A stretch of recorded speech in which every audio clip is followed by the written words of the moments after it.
Very well. Good evening and thank you for joining us. We're coming Kenya Broadcast in the government has been talking about affordable social houses that are, and of course houses that majority of Kenyans they're back. But the challenge has always been that the cost of construction has been going up. When you look at the last 10 years, the cost of construction in Kenya has appreciated by about 13%. And this has seen the cost of cement, the cost of steel, the cost of land, the cost of labor, the cost of consultancy fees, all going up and of course contributing to the high cost of construction in Kenya. And this is hindering many people from one of their dreams, and this is to own a house. And so the question has always been, how do you manage the cost of construction in Kenya? That is a conversation that we are going to have tonight on Inside the Government. And I'll be guided in this conversation by two gentlemen who are very critical in arriving at the final cost of construction in Kenya. I'm talking about Aaron Gitonga. He's a quantity surveyor with the Board of Registration of Architects and Quantity Surveyors. He's on my extreme left. Thank you very much indeed, Gitonga, for joining us tonight. Asante. And the man in the middle is Douglas Ochong. He's an architect, also with the Board of Registration of Architects and Quantity Surveyors. These two professionals are very key in determining the cost of a house. And the professional advice is very, very important. And that's why it is very important for you to listen to this conversation. And before you decide to put up a house or anything, first of all, listen to what they're going to tell you. And then you can pick it up later and find their services or the services of any architect or quantity surveyors so that they can guide you. Gentlemen, thank you very much indeed for joining us. I would want to start with you, Ochong. From where you sit or from where you stand as an architect, is the cost of construction in Kenya high compared to our peers? And our peers would be like Nigeria, South Africa, Egypt, Morocco. In terms of our peers, when you look at South Africa, Egypt and Morocco, our cost of construction is considerably higher. Though on the other hand, if you look at immediately around our region, our cost of construction is lower, though, it's been bridging over the past couple of years. But compared to our peers, our cost of construction is still quite high. Mm-hmm. Yes. Why is it high among our peers? And I would take, for example, the three countries. Let me take Egypt, Morocco, and South Africa. Their economies are more diversified. They are more developed. Their infrastructure development is far way superior than what we have here. And so why is it higher in Kenya? I'll start with Egypt. I mean, it's a country I've been exposed a bit to their construction. Number one is cost of power. Cost of power? Yes, yes. Their cost of power is considerably lower than that. Then, of course, in going with that is cost of cement. If you're not aware, the biggest cost in producing cement is in the cost of power. So their cost of cement is less than half ours. So just as a basic, and everything then follows from that. So it's the cost of power, cost of cement. We all know that most of our power costs, like half of it, are levies that are not really the power that we're getting. So in addressing that, we need to start addressing the cost of power as a fundamental, because you find when you talk about construction, it's the cost of power, which is needed for most of the works, cost of transport, again, cost of fuel. Cost of fuel in Egypt is cheaper than in Kenya. So fundamentally are the fundamental costs of the inputs that get into construction that then now drives our costs higher than what you'd see amongst our peers. Gitonga, do you agree with architect? And I'm asking this because you're the man in charge of, or you're the person in charge of controlling the cost in any project. The factors that have been mentioned by Are they justified? Yes, and thank you for having us.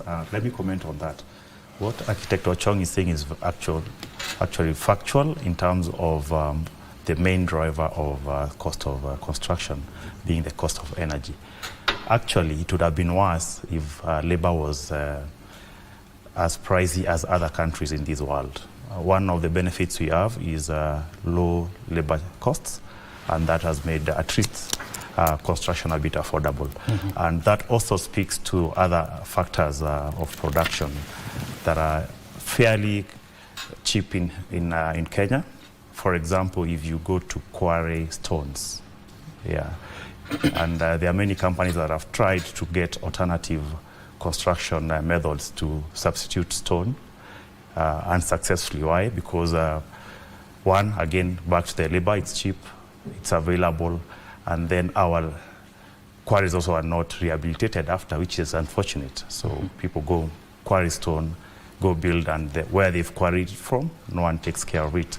So because of that, again, we've managed to be a bit fairer on the cost. However, still it's going up, and it's because of those factors that Ochong is talking about, mainly energy, which in construction it's estimated it's more than 50%. If you look at overall input to the materials, input to moving those materials, and input to the actual construction, energy is about 50% of it. So it being higher in Kenya doesn't help the situation. Very well. I want us to name or to list down factors that will make a construction expensive. You've talked about power, about transport. You've also talked about labor. What else? Cost of land?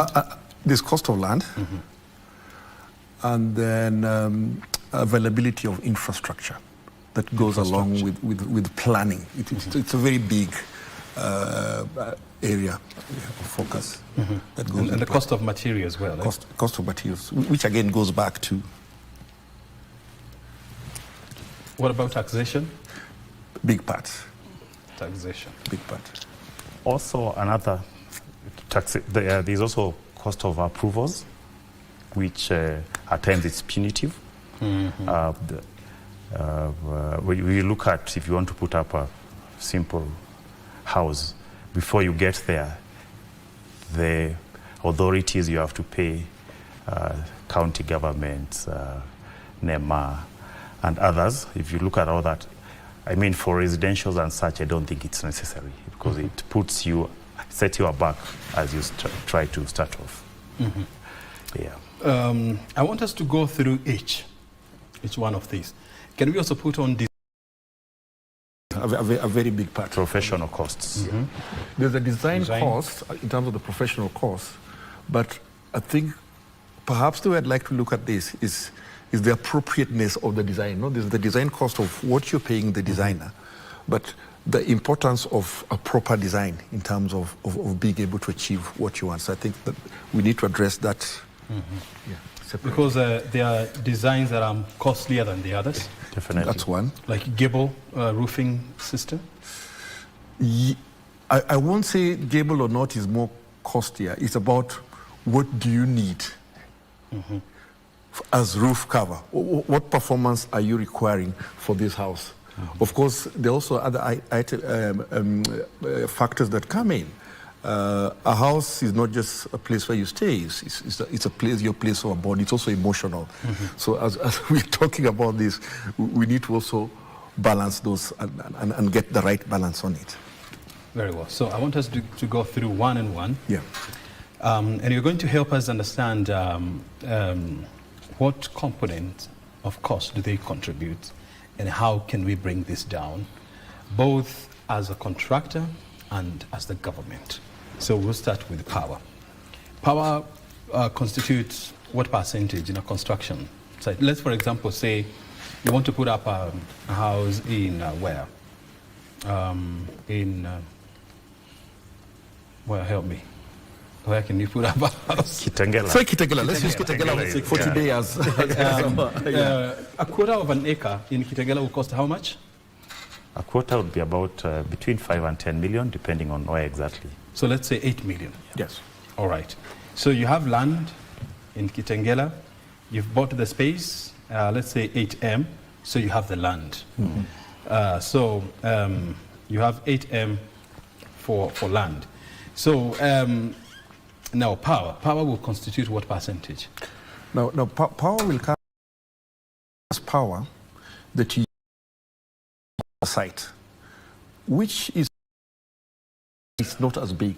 The bigger aspect of power is the contribution of power to a lot of your basics, particularly the cement. The cement. Yes. Production of cement. The production of cement. So if power were lower, then you may find that you're able to reduce substantially the price of cement. So for me in construction, the power is more into its input into the in the production. In the production of the material. Not in the construction itself. Yes.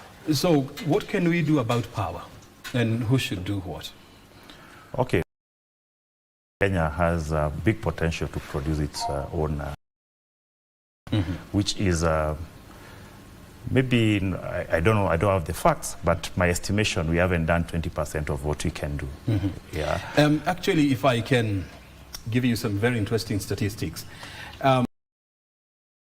Kenya energy, renewable energy. Yes. Yes. With the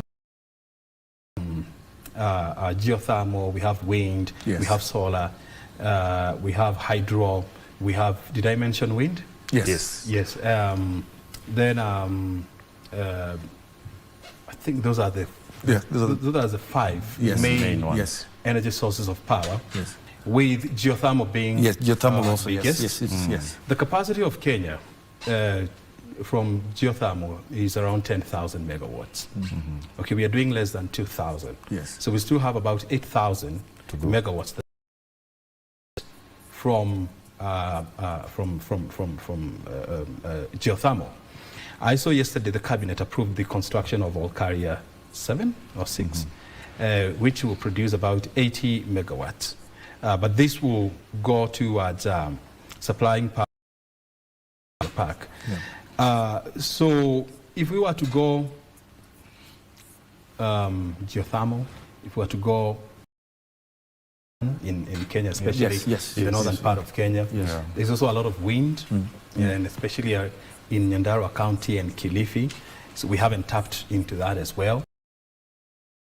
So then the point here is now invest more in power generation. Invest more, not just invest more, or create conducive environment for people to invest.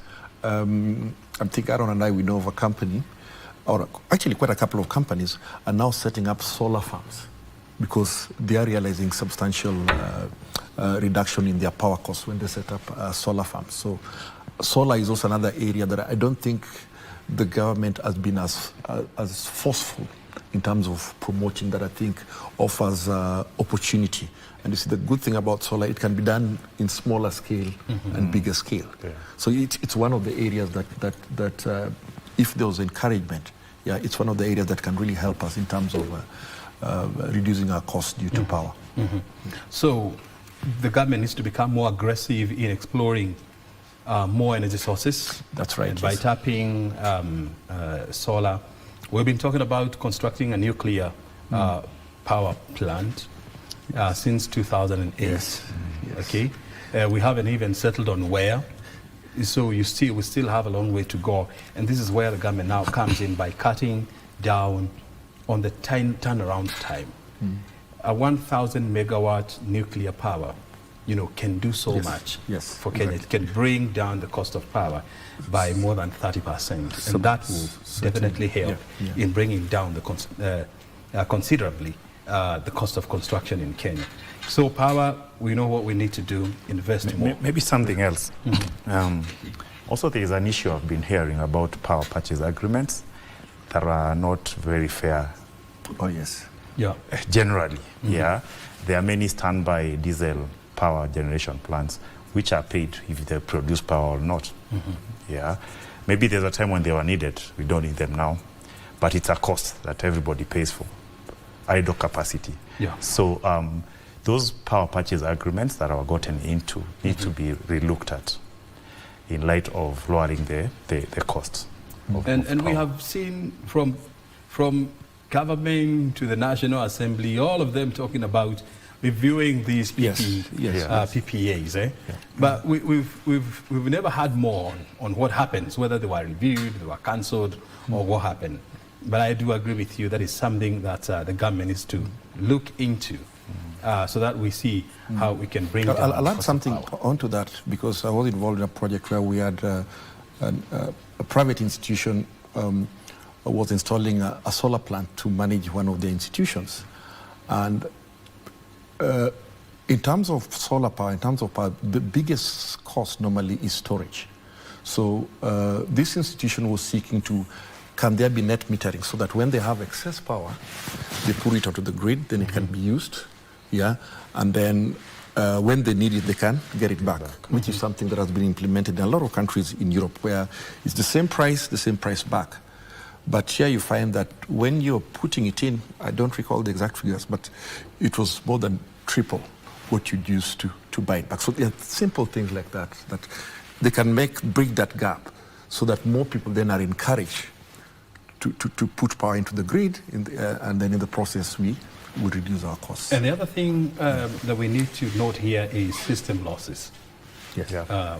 And I saw some statistics by Kenya Power that system losses account for about 23% of all power generated in Kenya. And this is because of aging infrastructure, vandalism, inefficiencies of the system, and so much. And so you can imagine if that was to be addressed, it will bring down the cost of power by a significant margin. Certainly, yeah. So there is a lot of work for the government to do in this area. So this is squarely the government to do something. That's right. Let's look at transport. Transport, what are we talking about, bearing in mind that when you look at the last 10 years, major infrastructural projects, have come up in this country. We didn't have the SGR, now we have it. It's being expanded all the way to Malaba. We didn't have the expressway, now we have it. We didn't have the ring roads, now we have them. We didn't have many roads, but they have been constructed. And I was going through some statistics by the Kenya Roads Board. Last 10 years, the government has invested more than 3 trillion Kenya shillings into various infrastructural projects. So why is the cost of transport still high in Kenya? One, I think I'll start by, of course, it's commendable what has happened in the last 10 years in terms of infrastructure projects. Right now, I can go for a project in Meru or Nanyuki, leave in the morning, finish with the project, and come back, and I'm still very okay. I mean, a while back, it will take a day or two. So in terms of that, I think in terms of being able to open up areas and ease of movement, it's commendable what we have right now compared to what we had many years back. And you may find that probably what we gain as a country is more than that 3 trillion, whatever figure that is over the 10 years. But then, what then coming back to the cost of construction is the cost of transport. Yeah, the cost of transport is the cost of the fuel. Yeah, I'll give an example. We were doing a project some 250 kilometers away from this town. And we could get a piece of stone. Nanyuki? Yes, Nanyuki. Yes, like Nanyuki. Though in Nanyuki you'll find some. This is an area where they didn't have stones, so we were getting stones from here, Maimahiu, which that site was about 200 kilometers from there. Now we bought the stone. You'd get that stone for 22 shillings. By the time the stone landed, per piece, per foot, they do it per foot. By the time the stone landed 200 to 250 kilometers away, that stone was 80 shillings. 80 shillings? Because of transport. Almost 4 times? Yes. Yeah. Wow. Yes. So is it because of the cost of fuel? It's the cost of fuel, the cost of servicing that lorry. Is it that high? So why would it be expensive to service that lorry when the road infrastructure is good? Because the lorry uses fuel, which actually that's what they see as a major cost. Bringing in the lorry or buying the lorry has a cost. This person probably has a loan to pay. So comes back to issues of interest rates. And the rest, if he's servicing a loan, that lorry needs to be maintained. Yeah, that lorry has staff to be paid. So I'm saying there is a role of the government, role for the government, and as well as developers, contractors, or Kenyans. Yes. So what is the role of the government here is to bring down taxes in fuel. Yes. So that fuel would be cheaper. Yes. And that will have an impact on the cost of fuel. That's right. That's right, yes. But when it comes to servicing loan, how can the government help in there? Servicing the loan for the vehicles? For the vehicles. Of course, even that there's a hand of the government in it. One of the ways is to establish corporations that can support businesses. For example, if the government was able to set up an institution or support an institution that would be able to give financing at fair rates to the transporters, as an example, now that you're talking about transport, other than paying to the commercial banks, whatever they pay, then it's subsidized. Because if you look at it, servicing a loan at 20%, it's uphill task. That's why you'll see all those trucks after 2 years, they're on the newspaper being auctioned. Yet they've been working. Yeah, it's because of that high interest rate. It's not supporting the businesses at all. And that has a ripple effect all over, as you've seen. If one material is 4 times, you can imagine what that would have done if it's a bit less. So if you worked on the fuel levy to be reasonable, then the cost of financing to be reasonable, then of course these other costs would come down. And these also affects the production of materials. Whatever Douglas is talking about is stone, which is easy. It's just quarrying. Yeah, you can imagine now if this product has 4 or 5 other raw materials that comes in, that are brought in at the same cost, then transported again the finished product. So it's not as simple as it looks. So if you change one factor, it will change so many other factors and help in lowering these costs. But help me understand this, and this is something I've never understood. Why do you have the cost of cement and the cost of steel going up every day? The costs essentially go up. Aaron will tell you more about this. But really, it's the cost of production. And it's also a supply and demand issue. Yeah, it's also a supply and demand issue. Because you've been in this longer than I do. Yes. But I'm sure the cost of, let's say, Y8. Yes. Still, if you buy it this month, you're sure that if you go to buy the same next year, next month at a date. Not even next month, next week. You'll be given, when you're buying steel products, you'll be given a price on a Friday. Yeah, and they tell you this price is valid for 24 hours. If you go back on the next Wednesday, they tell you just a minute. You need to add a bit more. Does it mean production also? The cost of production also changes in 24 hours. Maybe let me come in about exploitation. Here. No, not exploitation. Again, this is an issue of us being almost importing everything.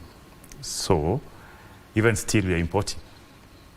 So what does that mean? We import iron ore. Yes, we are playing in the global market.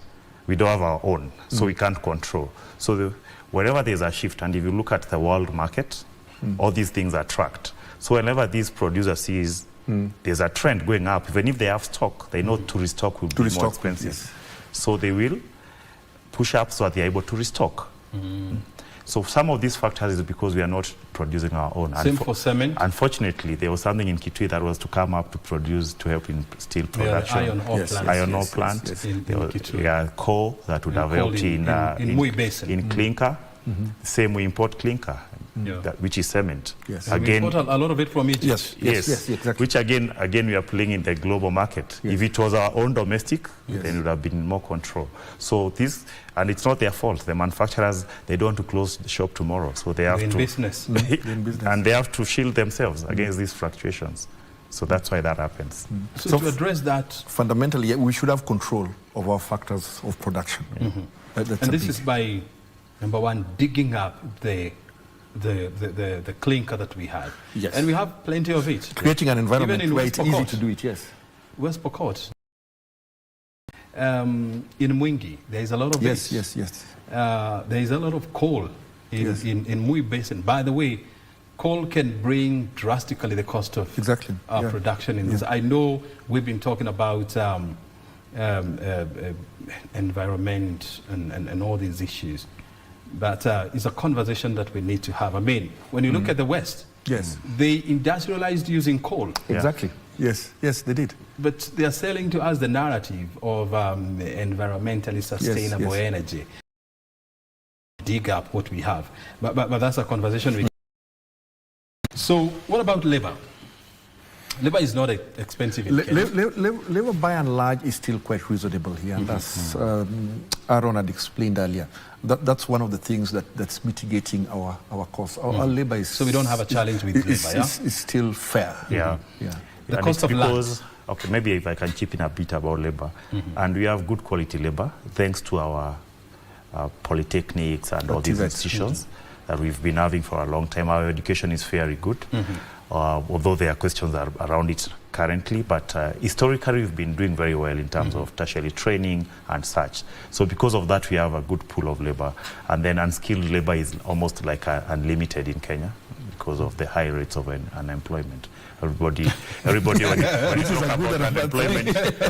you talk about unemployment, they say, so it's unemployment gives us a high number of unskilled labor. Yes. But on the other side, it's also... But then because of unemployment, cases of crime. Because of unemployment, some of those people, they're graduates, the people you find on site, so they're very sharp. So that is helping, but I don't know how sustainable it is. You can see what is happening to that generation. Because they are not willing to, they are saying, okay, some will do it, but most won't. They say, as you are educated, we can't do those jobs. I can't do a Mjengo business yet. And unfortunately, Mjengo in Kenya, it's like you are suffering if you're doing Mjengo. So it's all very appealing. Yet Masons were the most respected people those days. But nowadays it's I mean, if you're Mjengo guy... Actually, there's a very big shortage of masons in Europe. And plumbers. Yes. You see them queue. They sit around Tomboya Street. Yes. Every morning. Though on the other hand, in terms of the plumbers and especially masons, if you recall the earlier days in Kenya, we had Kenya Railways that had all these training programs, especially for the middle scale. You talk about the technicians. Now, we have a lot of people who learned on the job, but then we don't have a lot of people who are skilled and they've gone through the training. A lot of the plumbers you find, he worked on site. After 3 or 4 months, he becomes a plumber. Then over the years with experience. But if a proper plumber in the olden days would go for a 3-year training, and he'd be examined after that and would be given papers, I think it was Nairobi City Council then, to become a proper plumber. Now, we are missing some of those. As much as we have institutions that were doing this, that a couple of them have turned into universities, we are now having the TVETs that are coming up, which is positive. So I think from a government point of view, is also to encourage more of this technician training. Technical courses. Yeah, technical courses. The sad thing is that not many of our young people are ready to go for a course for 3 years. They all want to get computer driving license after 6 months and start the job. But maybe I can chip in a bit on that. I think it's yesterday, the cabinet meeting yesterday, where there was this initiative by, it's called Nyota, where there is a training for youth. They're in partnership with NITA World Bank. and World Bank. I've been involved a bit on it, and It's very noble because what they want to do, their plan is like what Douglas has talked about. There are people who have been working, they have the skill, but they have no paper to show that they're able to do it. So this program is targeting such. It's called prior learning recognition where they come and Douglas has been doing this plumbing work for 6 years. Then NITA comes, assesses, and before assessing, they'll give you a guideline. We are looking at 1, 2, 3, so that you are able to sharpen the areas. I think it's a 3-month program. Then you go for the test, then you are certified. What does that do? It gives you now, at least you are recognized, you have a certificate. When you're looking for opportunities, you have something to present.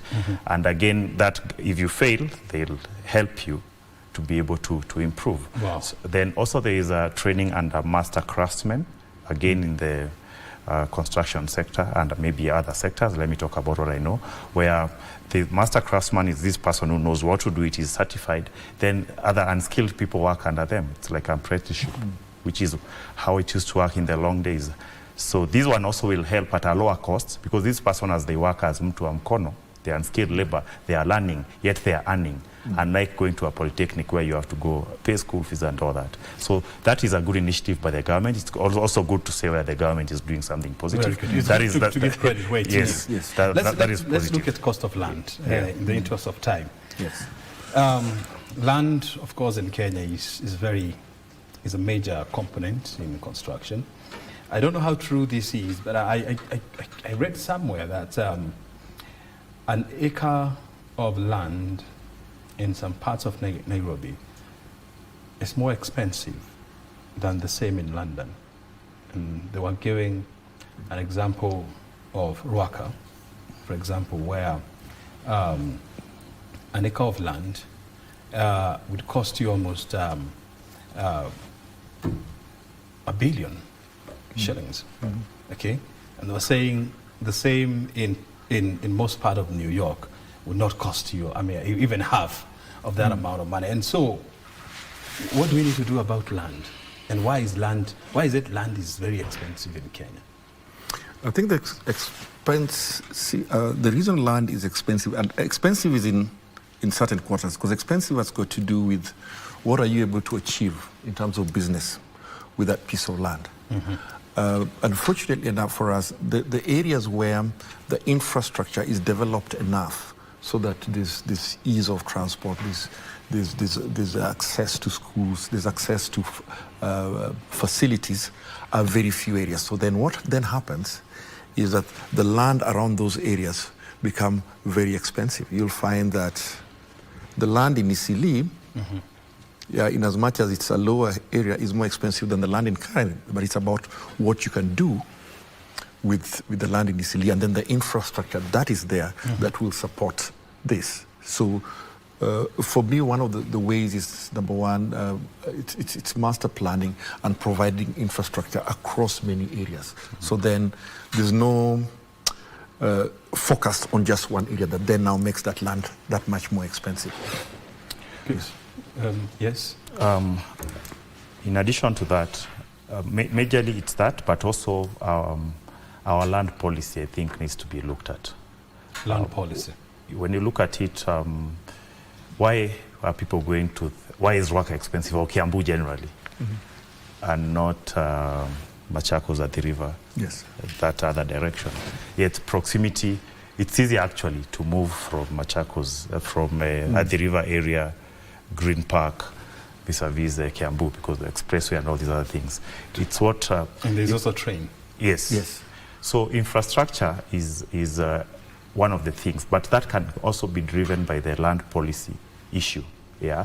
When you set aside land for residential development, let's say, so that area is set out for that, and then put in the infrastructure required to support that system. And like, for example, Kibra and Mathare and all these other areas, why are people there?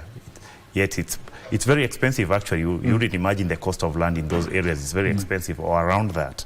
It's because of that, because people are able to move quickly to their areas of work and all that. So at a policy level and broader, not just looking at a small area, then if Nairobi as a metropolis was designed properly and the infrastructure put, and infrastructure is not just transport, there is sewer systems, there's electricity, there's water supply, all these things that are necessary for you to have a proper dwelling space. So all that, if it's put down at a macro level, then it would help lower the cost of land. And of course, there is also the issue that we talked about, land rates and approvals. The cost of it. Approvals, one is the cost of it, that takes our costs high, but not just the cost of it. It's how many agencies you have to deal with. You so start with National Construction Authority. You have National Construction Authority, you have the local county government, you have to deal with Ministry of Lands in terms of land rent and the rest. National Environmental Management. Sometimes you have to deal with Ministry of Labor as well. There are very many agencies that you have to deal with. And right now you find that even if you're putting up a house, your house in the village, you require those approvals. Yes. Yes. So let's for example take, you're putting up a house of about 10 million shillings. How much of that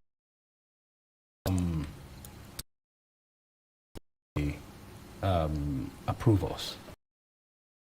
10%, 10%, 0%? Say 10 million. And you see, approvals is not just what you pay. It's also the cost of you getting that process. I'd say what, 3 to 5%. 3 to 5%. Yeah, will be swallowed in the approval costs and the logistics of being able to make it higher. Yes, it's going to be higher. Yes. It can even go up to 5%. Yes. Yeah, it can be higher. Upwards, even close to. Wow. Yeah, depending, especially. Yes. The more you're likely to pay for. What goes around it? What goes around? Wow. I mean, when he says what goes around, I just want to let us take a break, and then I will come back and continue with this conversation. I mean, we are the company of a quantity surveyor as well as an architect, and they're what inputs of the high cost of construction here in Kenya and what down. We're coming to you live from Broadcasting House. This is this out. We shall be back with more.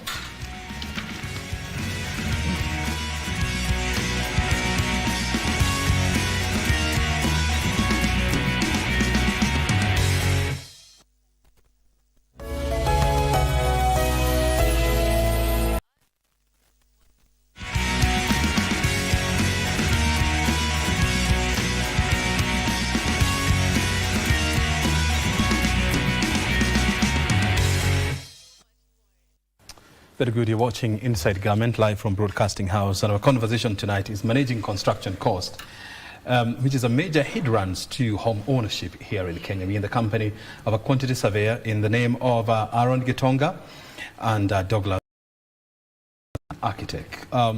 Before we went for the break, we were talking about managing approvals, and you were saying how artificial intelligence and automation can alleviate a lot of these inefficiencies.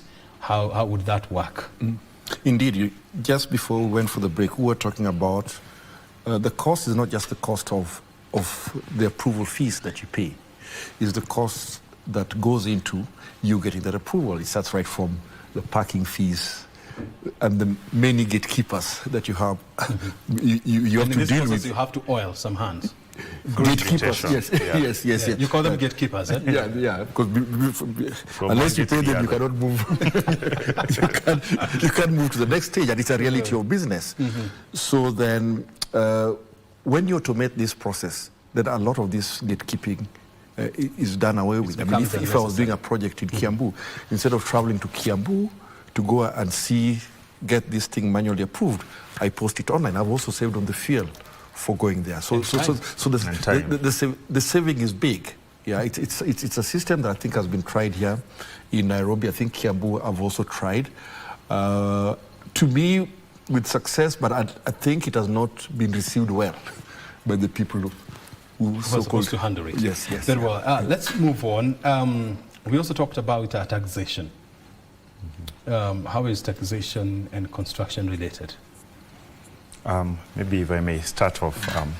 Of course, taxation, we've mentioned one issue of energy and power, which has a very heavy taxation and levies put on it, because it's one of the easiest ways for government to get money. And this way, of course, that affects the end product, which is the materials that come into it. Now, without going back to that, the tax regime also can be used to encourage, especially those that are producing or building for the developers. Also, there's been an attempt, I don't know how successful it has been, where if you are doing affordable housing, for example, then there are some tax rebates that you get that would encourage developers to go into that space. However, if it has to be impactful and help, then it has to be substantial enough.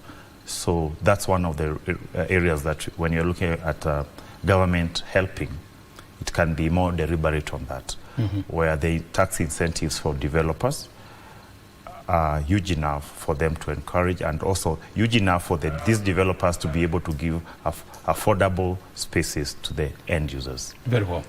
We also talked about professional cost. How much is that if you're putting up a house of about 10 million shillings? What it should be or what it is? Let's talk about what it should be.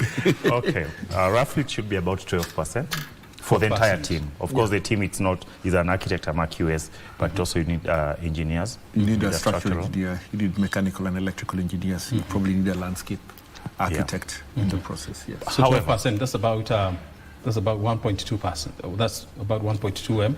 If it's 10 million. For a 10 million project. Yes. Yeah, but I'll be quick to add that the value you get is well more than that. If you choose not to use them, then you lose more than the 1.2 that you would save. So you would think you're saving the 1.2 M?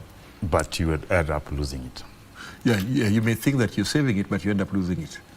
If not more. A lot more. Because like what Douglas was saying earlier, before we started off, there are many instances where people put up spaces that are not efficient.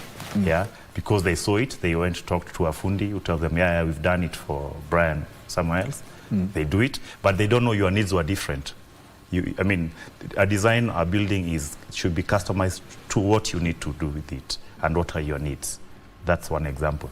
Number two, for example, if you look at what structural engineers do, they specify the structural elements.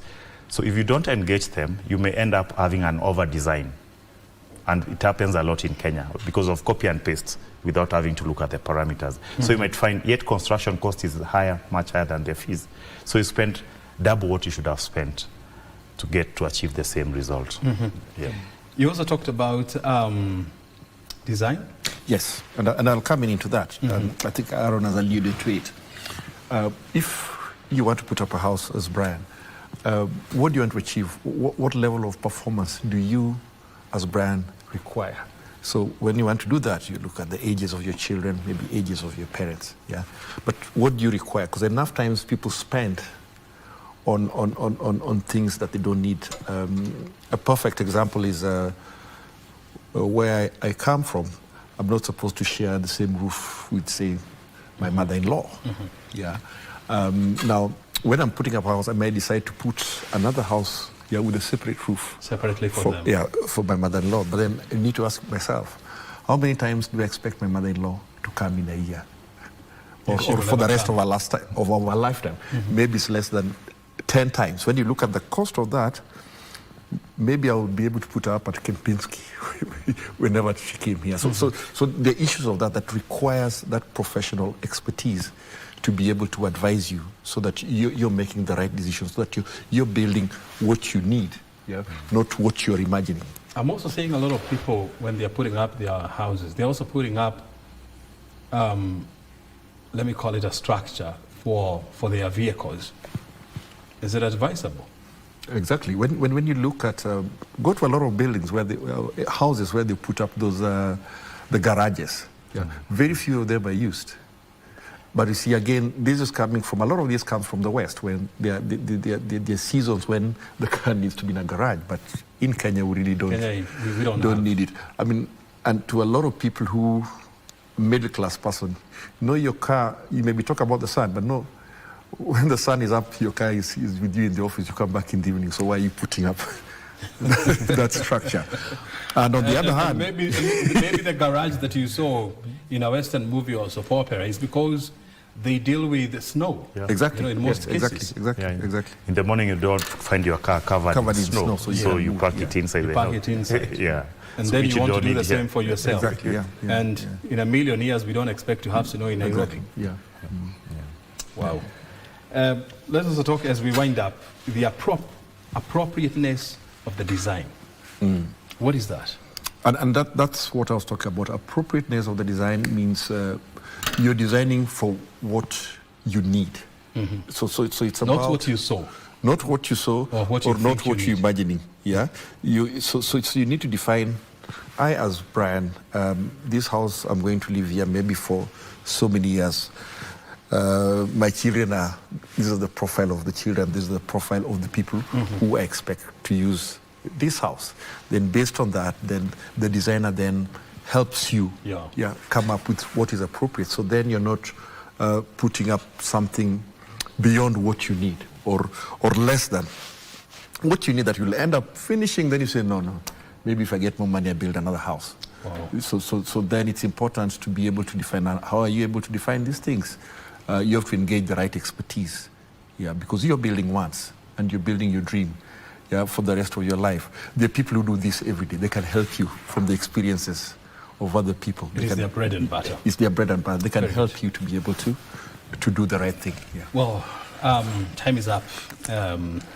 We have to come to the close of this conversation. But I just want to give 30 seconds each, one of you, to give an advice to somebody who tonight is watching us and they're planning to construct. We'll start with Aaron Getonga, the QS. Thank you. Mine, of course, I'll give it from a cost perspective majorly. One of the things that you need to do is look at the lifespan of the building, the life cycle of the building. What are the costs that would come into maintaining? That's one of the things that many people don't look at. What is the cost that would eventually cost that building in 50 years, what Douglas was talking about. So don't look at just today, what does it cost me? Because at times some of the construction methods are cheap today, but in the long run they are very expensive. So look at the life cycle of the building. And then of course, location is key because that influences so many other things. So before you buy the land, think about your lifestyle and how it's affecting your movements and all that. I think I leave it at that, but something else that I want to add that is not to the homeowners. In 10 seconds. Yes, to the government. I would urge the government to look at the business of infrastructure and let the developers and other homeowners do their houses, because it's very difficult to sort housing because of its unique needs as a mass. Thank you. Very well. Thank you. Good. Thank you very much. I think I'll talk about just two things that from my experience with people who are building. When you're building, one of the reasons that building costs go up is waste. There's a lot of waste on site, waste of sand, waste of cement, and the rest. And you find there's a mentality amongst our people, naweka material. So you buy stones, a lot of stones, because you think they're enough. Then you find your finished building and you still have stones. Or you bought sand, then the sand goes into the soil. So there's a lot of waste in building. Beyond that, there's also a lot of cost in construction goes into pilfering. Now, when you bring these materials there, you actually invite people to pilfer these materials. So one advice I'd like to give people who are wishing to build, go for what they call push as opposed to, go for pull as opposed to push, where you take the materials there, they get lost. And then the other one is... quickly. Alon alluded to it. We focus so much when we want to reduce cost on the walls. Well, I think sorry, in the interest of time, we have to bring it to an end because the Prime Edition is coming up next. Gentlemen, thank you very much indeed for your time. We appreciate. You have been watching Inside Government. Our conversation tonight is managing the cost of construction. You have heard it. My name is O'Brien Kamani. Next, stay right here.